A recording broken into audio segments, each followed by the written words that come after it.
عرض مشروع تعبئة نص أوتوماتيك مقدم لكم من شركة المهندس منسي للصناعات الهندسية والتجديف الحديث. مشروع التعبئة اللي بنقدمه لحضراتكم النهاردة تعبئة شعرية عن طريق ماكينة حبوب وزنية نص أوتوماتيك تشتغل بنظام دواسة القدم.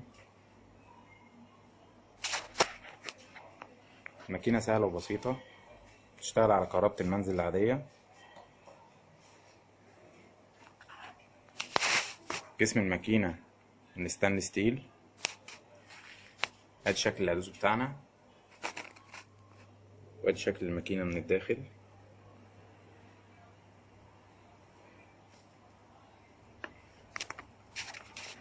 نيجي لشرح الماكينة. ادي عندي اول عداد، العداد ده الخاص بالوزن اللي انا بزود او اقلل بظبط منه الوزن اللي انا عايزه، وانا هنا ظابطه على 500 جرام. عندي تاني عداد ده الخاص بالميزان.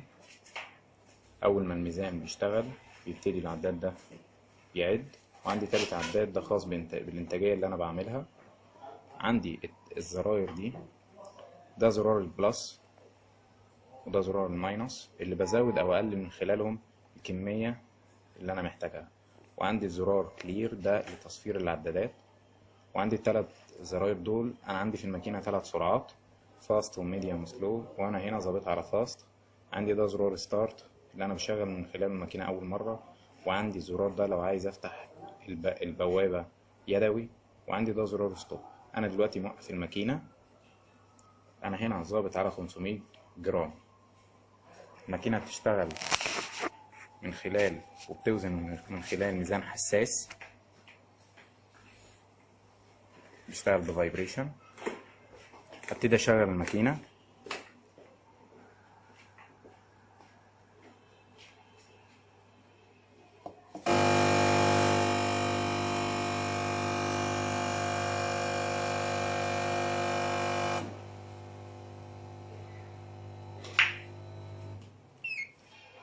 كده خلص العد عندي الوزن. هبتدي ادوس على الدواسة، بيبتدي المنتج ينزل عندي في الكيس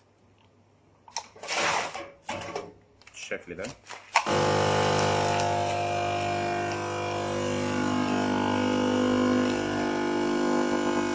اول ما بخلص اول ما بفتح البوابة والمنتج بينزل في الكيس، بيبتدي الماكينة تعد في الوزن اللي بعده في الكيس اللي بعده.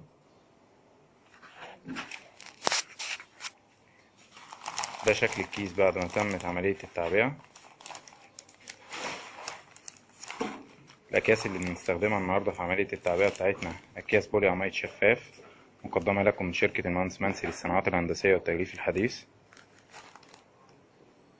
ماكينة حبوب وزنية نص أوتوماتيك مقدمة لكم من شركة المهندس منسي للصناعات الهندسية والتجديف الحديث، فرع مدينة نصر، تحت إدارة وإشراف مهندس أحمد حسن، مدير فرع مدينة نصر.